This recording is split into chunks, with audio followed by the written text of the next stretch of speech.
Okay, first 4 questions are graphing. There's similar methods of graphing both exponential and logarithm. Question 1 is an exponential function.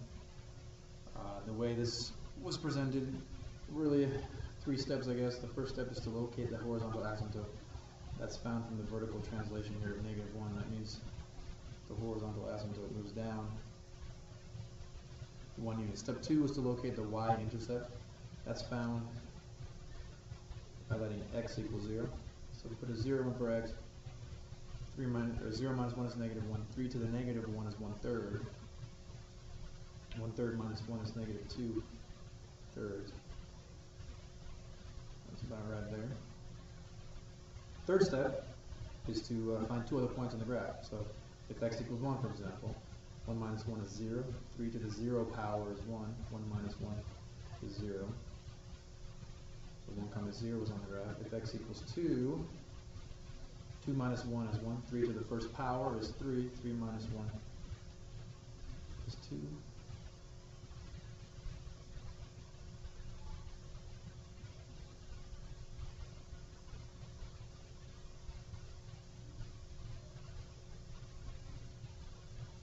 So there's the graph. Now it doesn't specifically ask for it on this question here, but it may on the exam, the domain and range. The domain is all real numbers. The range doesn't include -1, but it's from -1 to infinity. Okay, question 2. Same 3 steps. Locate the horizontal asymptote, look at the y-intercept, and then find a couple other points. Same thing, we have a vertical translation here, down 1 unit, so the horizontal asymptote is located at -1. Y-intercept is found by letting x equal 0. Place a 0 in there for x. 0 minus 2 is -2. 1/3 to the -2, let me write that up here. 1/3 to the -2 is the same as 3 squared, so that's 9. 9 minus 1 is 8. So 0, 8. Now, we let x equal 1. 1 minus 2 is -1. 1/3 to the -1 is the same as 3 to the first power, so that's 3. 3 minus 1 is 2. 1, 2. Then if we have a 2 for x, 2 minus 2 is 0. 1/3 to the 0 is 1. 1 minus 1 is 0.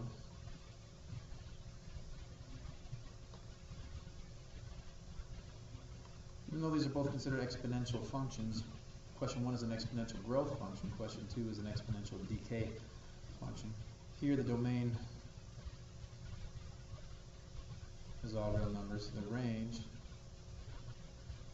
is -1 to infinity. Okay, the steps are similar for graphing logarithmic functions. But instead of locating a horizontal asymptote, we're locating a vertical asymptote. The vertical asymptote is found by following the horizontal translation. X plus 1 is a horizontal shift to the left, 1 unit.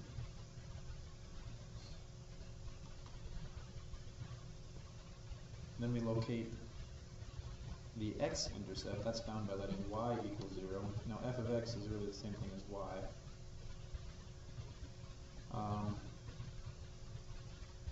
So if we put a 0 in for y, we have to solve for x to find out what the x value is. We're going to add 1 to both sides. That gives us the equation 1 equals log base 3 of x plus 1. If you exponentiate both sides with a base of 3, that takes care of the logarithm over there. 3 to the first power is 3, so we have 3 is equal to x plus 1. That means that x is equal to 2. So the x-intercept is 2. Now we're going to do the same thing that we did up here. We're going to find a couple of other points. It might be easier with logarithms, instead of choosing the x values like you normally would, to choose the y values. For example, if you choose the y value of 1, I'm going to get 1 right here. If you add 1 to the other side, you're going to get 2 is equal to the log base 3 of x plus 1. Exponentiate both sides. You get 9 is equal to x plus 1. So x is equal to 8.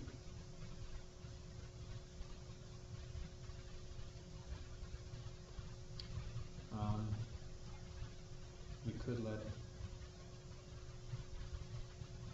y equal -1 here. We can see what happens. So if we add 1 to the other side, we get the equation 0 equals log base 3 of x plus 1. Exponentiate both sides. We get 1 is equal to x plus 1. That means that x has to be 0. So there are a couple of points we can plot. 8, 1, 0, -1.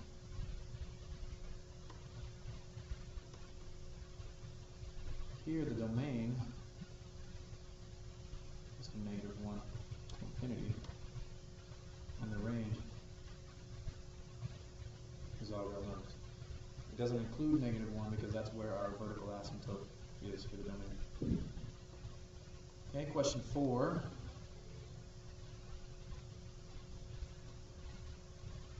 Vertical asymptote is located by following the horizontal translation. X minus 2 is a movement to the right 2 units.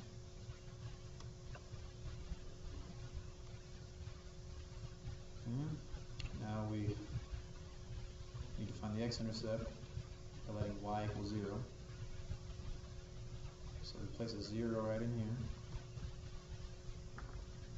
You add 2 to the other side, you get the equation 2 equals log base 2 of x minus 2. Exponentiate with a base of 2 on both sides. 2 squared is 4, so we have 4 equals x minus 2, x equals 6.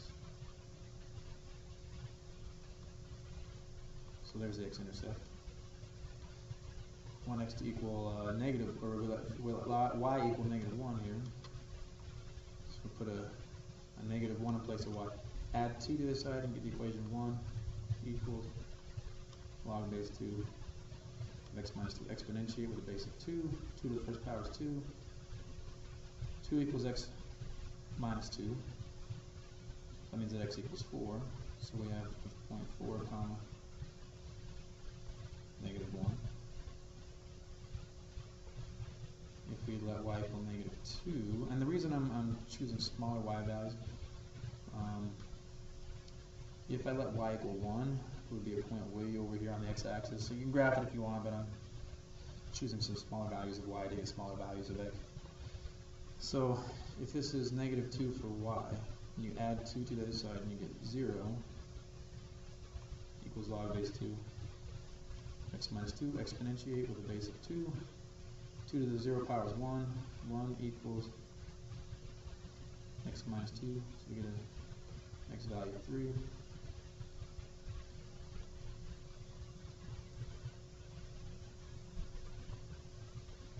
So the domain here is from 2 to infinity, not including 2. The range is all real numbers.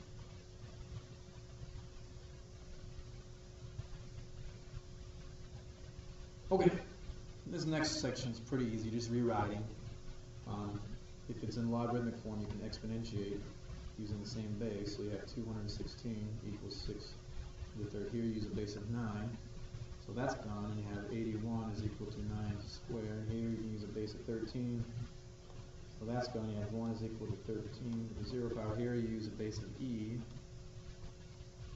You have 155 equals e to the x.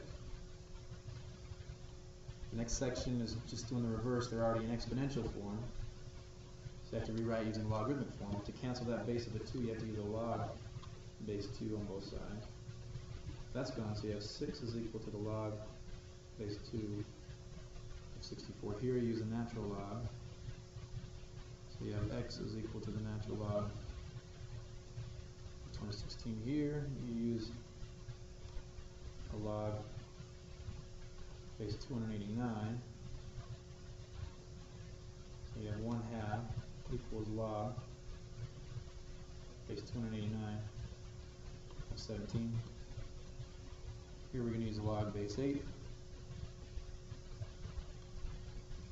2/3 equals a log base 8 of 4. So now this next section is evaluating logarithms using properties of logarithms. One of the properties that we talked about is, regardless of the base of the logarithm of 1 is always equal to 0. Log base 16 of 4. The trick here is to try to get try to change the 4 into 16 to some power. So log base 16, 4 is the same as 16 to the 1/2 power, because the power of 1/2 is just a square root. The square root of 16 is 4. Now that we have matching bases, the answer is 1/2. We're in 15. We have to change 125 into 5 to some power. 125 is 5 to the 3rd power. Those bases cancel, so the answer is 3. Here, similar trick as in question 14. We're not going to change the base of the logarithm. We're going to change the 5 into 25 to the 1/2. 25 to the 1/2 is just the square root of 5. Square root of 25, which is 5. Now that they have matching bases, we get an answer of 1/2. A base of 3 and a log base 3 are inverses. Those just cancel each other out, so the answer is 8. Same thing, natural log is just a log with a base of b. Those have the same base, so the answer is 5. Next section here, use the definition of logarithmic function to find x. Essentially all they're doing here, all I'm asking you to do is to solve the equation. If we exponentiate using a base of 12, then we have x equals 12 squared, which is 144 here. If you exponentiate with a base of 6, then you have x is equal to 6 to the negative 1 power, which is 1/6. Over here, if you use a base of 4, you have x is equal to 4 squared, which is 16 here. This one's a little trickier. You're going to have to use a base of x. So we have 3 is equal to x to the 1/3. We use a power of 3 on both sides, and those powers cancel each other out, so x is equal to 27.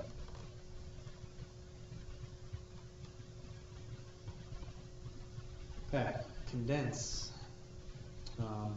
First of all, when you're condensing, you want to look for numbers in front of logarithms. Now this one's kind of hard to spot, but dividing the entire logarithm by 3 is exactly the same thing as multiplying the expression by 1/3. So that's also a number in front. So these numbers have to go back up top as exponents. So this is the log base 4 of y plus the log base 4 of z to the 5th plus log base 4 of x to the 1/3. Now since all 3 logarithms are adding together, we can condense this using multiplication. So all of those terms have to multiply. Y times z to the 5th times x to the 1/3. Question 24, start the same. All of these numbers in front of the logarithm have to go back up as exponents. So this is going to be the log base 4 u to the 5th minus log base 4 of w to the 5th minus log base 4 of v to the 10th. Now you got to take 2 logarithms at a time. These first 2 logarithms, there's a minus sign separating them, so when you condense just those 2, that's going to be the log base 4 of the quotient u to the 5th over w to the 5th, then we subtract log base 4 of v to the 10th. Now we have to condense these 2 logarithms. There's a minus sign between them. That means these 2 expressions have to divide each other. So it's going to be the log base 4 of u to the 5th over w to the 5th. And now we need to divide v to the 10th. Well, dividing is the same as multiplying by the reciprocal. So v to the 10th is actually going to be on the bottom.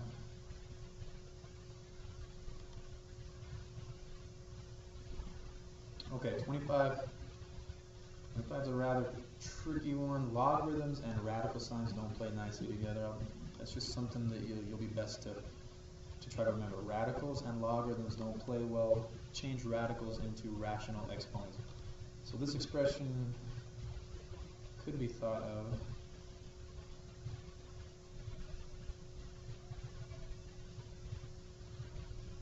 as that a square root is just the power of 1/2.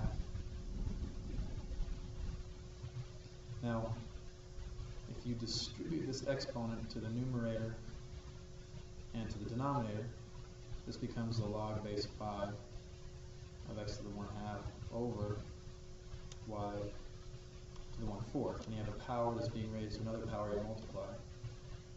Now, since we're taking the logarithm of a quotient, we can expand that using subtraction. This is log base 5 of x to the 1/2 minus log base 5 of y to the 1/4. And you move the exponents down to the front and you get 1/2 log base 5 of x minus 1/4 log base 5 of y. Now in 26, we have a couple things going on. We have a quotient, but also we have a product down there at the bottom of the quotient. So we need to expand the quotient first using subtractions. This becomes the log base 4 of 8 to the 6 minus log base 4 of cb to the 3rd. Now we have to expand this product here, and keep in mind we're subtracting the entire expansion. So this is log base 4 of 8 to the 6 minus. Now put the expansion in parentheses. Log base 4 of c plus log base 4 of b to the 3rd. Two things we have to now do: move the exponents down to the front and distribute this minus sign right here. So this is 6 times log base 4 of a minus log base 4 of c minus 3 times the log base 4 of b.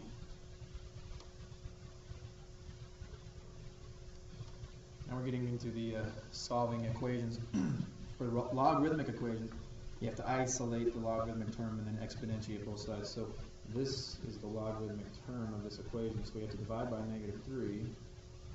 And we get the equation log base 2 of b minus 7 is equal to +3. Now you exponentiate using a base of 2, because our logarithm has a base of 2. So you have b minus 7 is equal to 2 to the 3rd, which is 8. Add 7 to both sides and you get b equals 15. Over here, the natural log is already isolated. There's nothing in front of it. There's nothing outside of the function.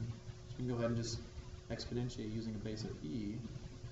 E and the natural log are inverses. So you have x minus 1 equals e to the 3rd. Add 1 on both sides and you get x equals e to the 3rd plus 1.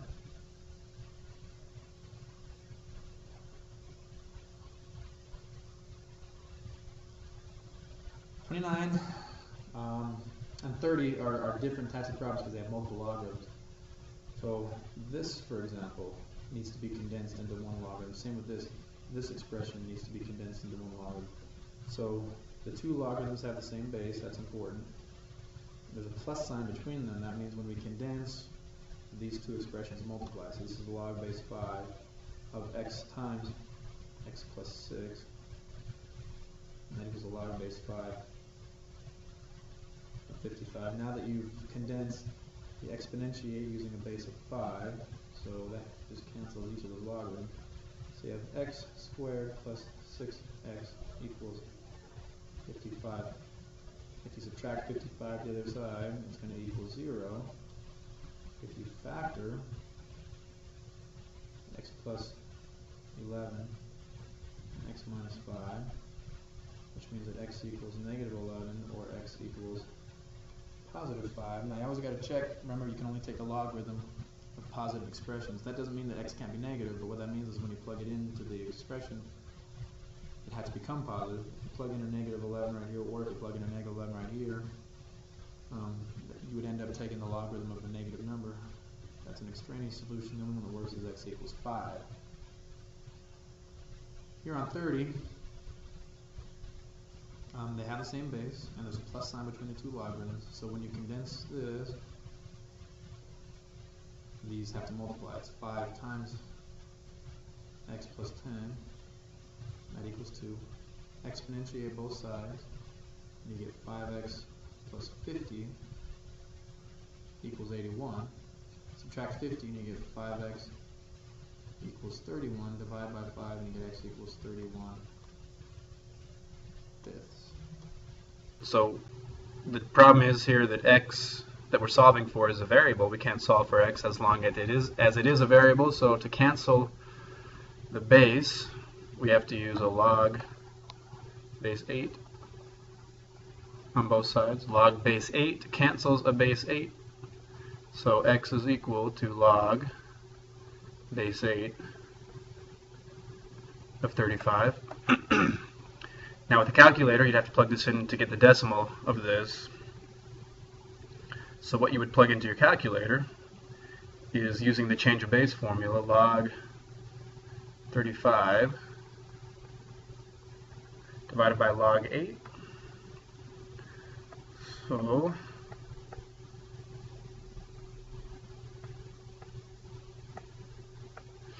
we get 1.71 approximately.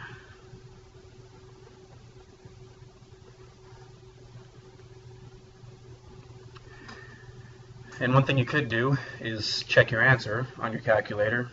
If x is approximately 1.71, you could use a base 8 and raise it to this power right here, because this is what we're claiming the answer is. And the answer is 35. Now question 32, a lot like question 31, it's exponential because the variable is here as the exponent. The exponential term, though, is just 2 to the x. That's what we need to get by itself before canceling the base 2. So we need to move this 3 out of the way. The 3 is just a coefficient. It's multiplying. So with a coefficient, you can divide by it. And we have 2 to the power of x equals 9. So now we are at the same spot we were in question 31. We need to cancel the base 2 using, in this case, log base 2. Log base 2 cancels the exponential base 2. We have x equals log base 2 of 9. And again, using the change of base formula, this is the log of 9 divided by the log of 2.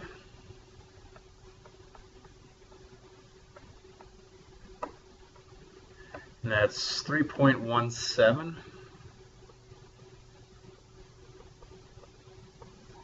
And as always, you ought to check your answer using the original equation. 3 times 2 raised.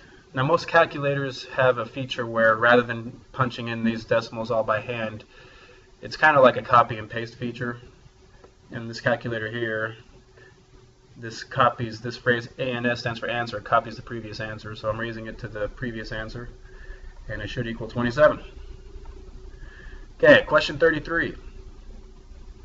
N minus 10 is the exponent, e is the base, so this makes the exponential term right here. Before we can cancel the base e, we've got to make sure that exponential term is by itself. So add 8 to both sides. We're trying to isolate the exponential term.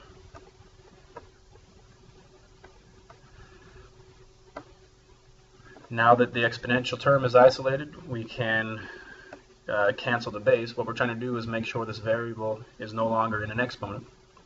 So we cancel the base e using a natural log.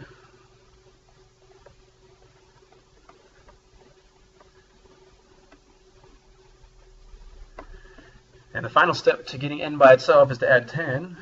And hopefully you recall you cannot add 10 to the number 30 inside the logarithm. You have to add 10 outside the function. So n is equal to the natural log of 30 plus 10. Now the nice thing about natural log is that's a feature on most calculators.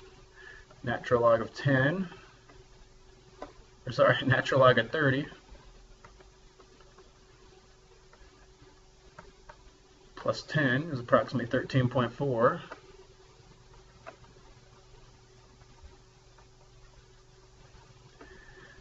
And to check the answer,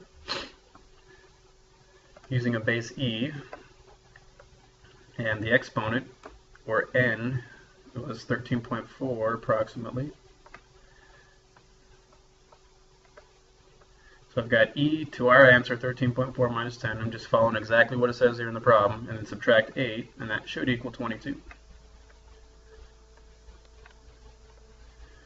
Okay, question 34. We have a similar situation to question 32. We have a coefficient here, 8. 8 is a coefficient of this exponential term, so we need to divide by 8. We have 8 to the x plus 3 is equal to 3. Now we have to cancel the base, so we can make sure that this exponent is no longer an exponent. So cancel the base using a logarithm. Log base 8 cancels exponential base 8, and we have x plus 3 equals log base 8 of 3. Subtract 3. So x is equal log base 8 of 3 minus 3. Now, we're going to have to plug this into a calculator. Log base 8 of 3 is the same as the log base 10 of 3 divided by the log base 10 of 8, and then we can subtract 3 from that. So log 3 divided by log 8, subtract 3, is negative 2.47.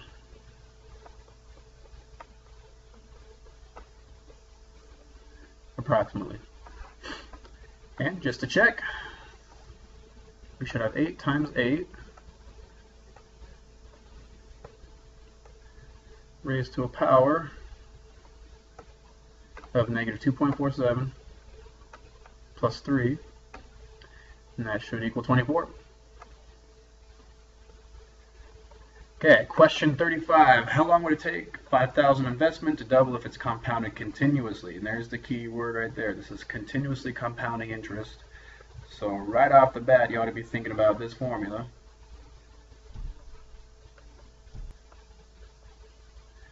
Where A is the future amount, P is the principal investment, that's what you start with, R is the interest rate, T is time. Now, we know the 5,000 is the initial investment. The interest rate right here is 6%. Remember, you got to change that into a decimal. Now, the actual question of this question is how long would it take? How long would it take is a measurement of time. So we leave t as a variable since we don't know. Now, we can't have an equation with two unknowns. If we have t as an unknown, that means we have to know the future amount, a. Now, it doesn't specifically say it in the problem, but if he says how long would it take for a $5,000 investment to double, then if $5,000 doubles, it's going to become $10,000. So now we're solving for t, and this is an equation much like 33 or question 34. This is an exponential equation because the variable is the exponent. And so what we're going to do is cancel the base e. E is the base. 5,000 is a coefficient, so we've got to divide by 5,000.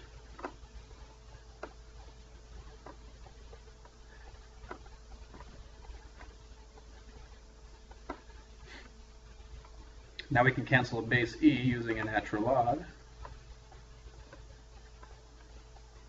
So we've got the natural log of 2 is equal to 0.06 t. And 0.06 is a coefficient of t, so we can isolate t by dividing by 0.06.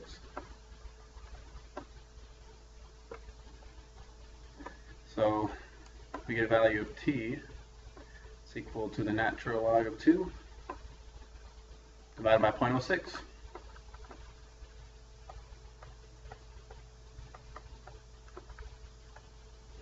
Which is 11.55. And since this is a contextual situation or a word problem, we have to associate this number with what it actually is. This is years.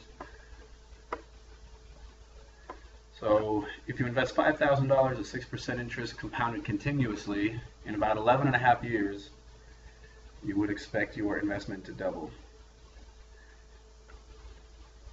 And as always, would never be a bad idea to check your answers.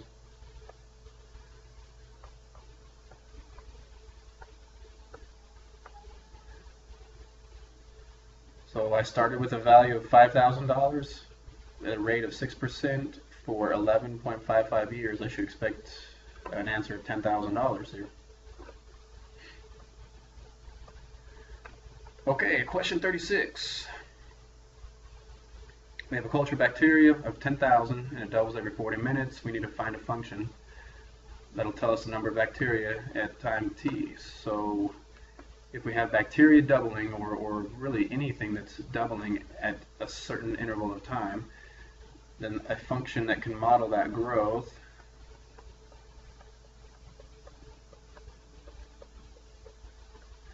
is this function right here, where n sub 0 is the initial count, or the initial amount. The base 2 represents that this quantity is doubling. That's what makes this an exponential function. T is the time in minutes. A is the doubling time. A is the amount of time required to double, and in this case that's 40 minutes. So actually a very simple problem here, as long as you can remember this formula. 5,000 is our, or not 5,000, 10,000 is our starting count.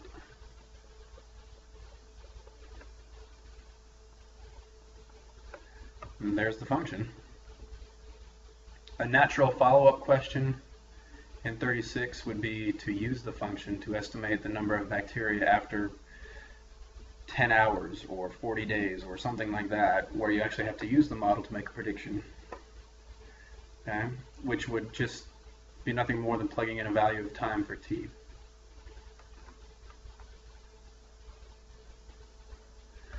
Question 37 is very similar to 36, except rather than a substance doubling every so often, this substance gets cut in half at regular time intervals. And this is an example of radioactive decay. So we've got californium-238 with a certain half-life of 333 days. We have 200 milligrams. We need to find a function. There's two things here. We need to find a function, and then we need to use the model to estimate the amount remaining after 12 weeks. So really two parts to this problem. But the first one is to find a function. And it's going to be modeled using almost the same function as in question 36. But because this substance is decreasing by a factor of 1/2, we use a base of 1/2. And the exponent is still t for time over a, which is the amount of time required to complete a half-life cycle. And in this case, it's 333 days. So our model is going to be 200 for the initial count, or amount. Base of 1/2, the exponent is time over 333 days. So there's our function, or our model. So the second part of this question is use the model to estimate the amount remaining after 12 weeks. Now you've got to be careful. We've set this model up in terms of days, 333 days. So we've got to figure out how many days are in 12 weeks. Well, 12 weeks times 7 days is 84 days. So that's the number that we plug in for t right here. The amount after 84 days is equal to 200, is a base of 1/2, to an exponent of 84 over 333.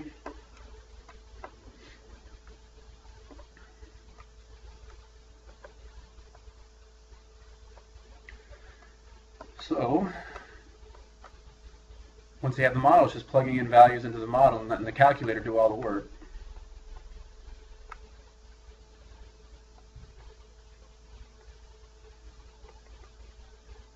This is where you really need to practice with your own calculator, because yours is certainly going to be different than mine. You've got to figure out which buttons to push, how to type in an exponent, especially if the exponent is a fraction. Usually on most scientific calculators, when you type in an exponent that's a fraction, it needs to be in parentheses, so just be aware of that. But if you start with 200 milligrams, after 84 days, because of radioactive decay, it would have decreased to 167.92.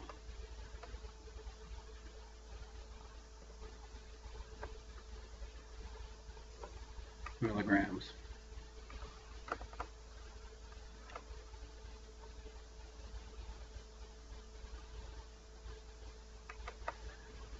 Okay, number 38.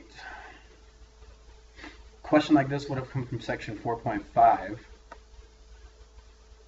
It's just an application of exponential equations. So we've got this model that models the population of a fish in the lake, the number of fish. So part A is really not too difficult of a problem. Find the fish population after 3 years. So the model's already created for us. All we have got to do is use the model. And since 3 years as a measurement of time, that's going to obviously go in place of t for time. So part A is nothing more than using a formula that's already there. 10 divided by 1 plus 4e negative 0.8 times 3.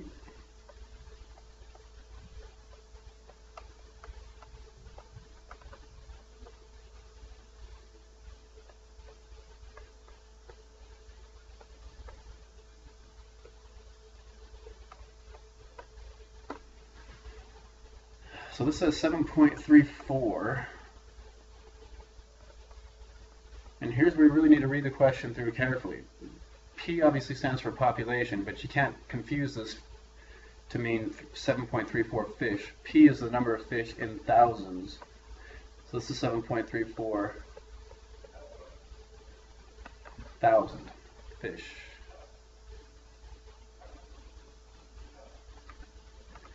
Okay, for part B, after how many years will the fish population reach 5,000? After how many years is the question. They're asking you to find a measurement of time. So you've got to solve this equation for the variable t, which means we have to know a value for P, population. And the value is, well, we need to have 5,000 fish. But remember, and this is not a trick question, but you know, it's one you really have to be careful on. P represents the number of fish in thousands. So if it's 5,000 fish, then P is equal to 5. So we plug that value of 5 in for P.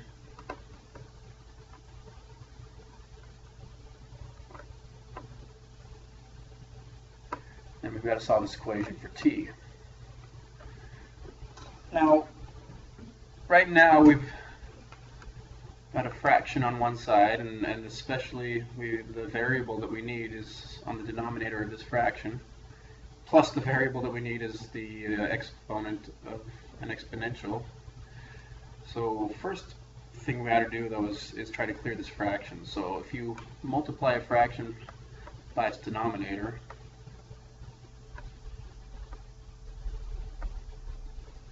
as long as you do it on both sides, that'll cancel the denominator.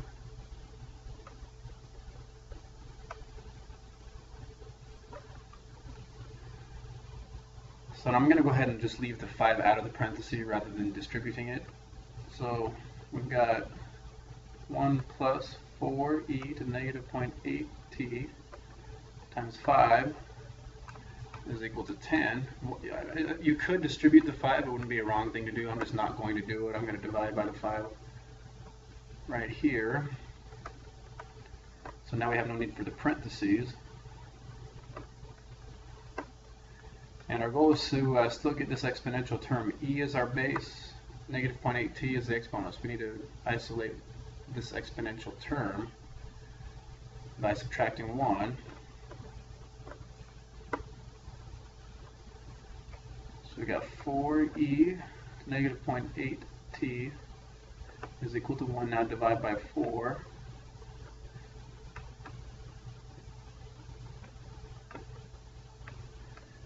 And now that the exponential term is isolated, we can get rid of the base, in this case by using a natural log.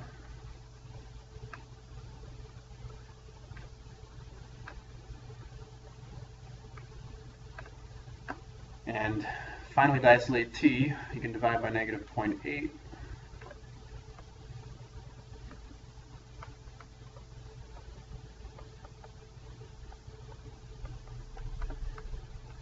So we've got a natural log of 1/4 divided by negative 0.8 and 1.73. And again, this is in terms of an actual context. So we've got to put this in place of its context. It's 1.73 years.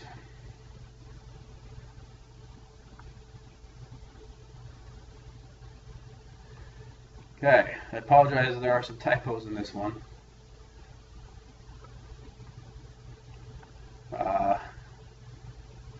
Suppose you're driving a car, engine overheats, you park the car to let the engine cool down. This model right here describes the amount of time it takes and the temperature that the engine cools to. So we've got a capital T for temperature and a little t here for time. part A is asking you to solve the equation for t. Now you have to really understand what this is asking you to do. Since you have an equation here with two variables, big T here and lowercase t here, you're not actually going to, for part A, you're not actually going to give a number like t equals 4 or something like that. You're going to rearrange this equation so that t is the only thing on one side of the equation, everything else is on the other side of the equation. That's what it's asking you to do. And when you have an equation with two variables, that's really all you can do is rearrange it and solve it for one of its variables. So, right now the biggest problem is that capital T is inside the natural log.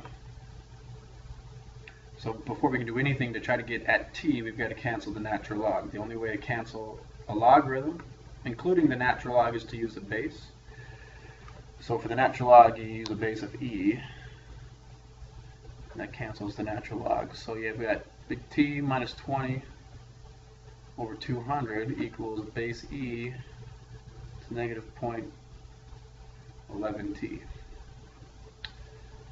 So we start unraveling some things here on the left side. We need to get rid of that fraction by multiplying by 200. So big T minus 20 is equal to 200 times e to negative 0.11 t. Last step here is to add 20. So the temperature is equal to 200 e to the negative 0.11 t plus 20. The whole reason for part A was to answer question part B, use part A to find the temperature of the engine. So part B could have been done without part A, but part A now makes it much easier because all we have to do is take 20 and plug it in there for t, for little t, because 20 minutes is a measurement of time. So this is just going to tell us how long it's going to take, or what the temperature is going to be if you let the car sit there for 20 minutes on a cold winter day. So the temperature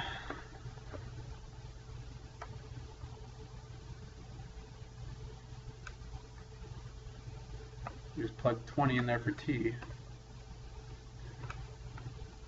So the work here is just done on the calculator. 200 base e. The exponent is negative 0.11 times 20 plus 20. So it takes, according to this, about 42 minutes.